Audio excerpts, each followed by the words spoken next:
आज का विषय बड़ा सुंदर है और बहुत ही बड़ी सीख प्रदान करेगा। अगर आप जीवन में इसे उतारेंगे तो सच्चे मायने में एक अच्छे सच्चे भक्त हो पाएंगे। एक बार पार्वती जी ने शिव जी से पूछा, हे भगवान, लोग इतना कर्म कांड करते हैं फिर भी इन्हें आस्था का लाभ क्यों नहीं मिलता? तब शिव जी ने कहा, धार्मिक कर्म कांड होने पर भी मनुष्य जीवन में जो आडंबर छाया है यही अनास्था है। और शिव जी कहते हैं, हे प्रिय, चलो मैं तुमको धरती पर ले चलता हूँ और प्रैक्टिकल दिखाता हूँ इनको पूरा लाभ क्यों नहीं मिलता। तब परीक्षा लेने के लिए दोनों धरती पर आए। माता पार्वती जी ने सुंदरी साध्वी पत्नी का रूप बनाया और शिव जी ने कोढ़ी का रूप धारण किया। मंदिर की सीढ़ियों के समीप दोनों पति पत्नी बैठ गए। मंदिर दर्शन करने वाले दर्शनार्थी आते, दान दाता आते, वहां कुछ पल उन दोनों को देखते और आगे बढ़ जाते। कुछ दर्शनार्थियों ने तो सुंदर साध्वी को देखकर कहा कि इस कोढ़ी पति के साथ क्यों बैठी हो, इन्हें छोड़ दो, चलो हमारे साथ।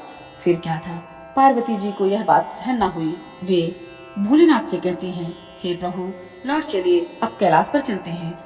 यह सब मुझसे सहन नहीं हो रहा है। इन पाखंडियों का यह कुत्सित स्वरूप मुझे पीड़ा दे रहा है। इतने में ही एक दीनहीन भक्त आया, पार्वती जी के चरण छुए और बोला, हे माँ, आप धन्य हैं, पति परायण हो, इनकी सेवा में आप लगे हैं।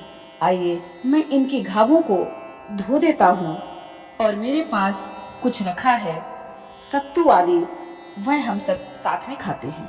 और फिर वह ब्राह्मण घावों पर मलहम पट्टी लगाया और फिर कुछ खाने का जो भी उसके पास था, रूखा सूखा, बैठ गया साथ में खाने के लिए।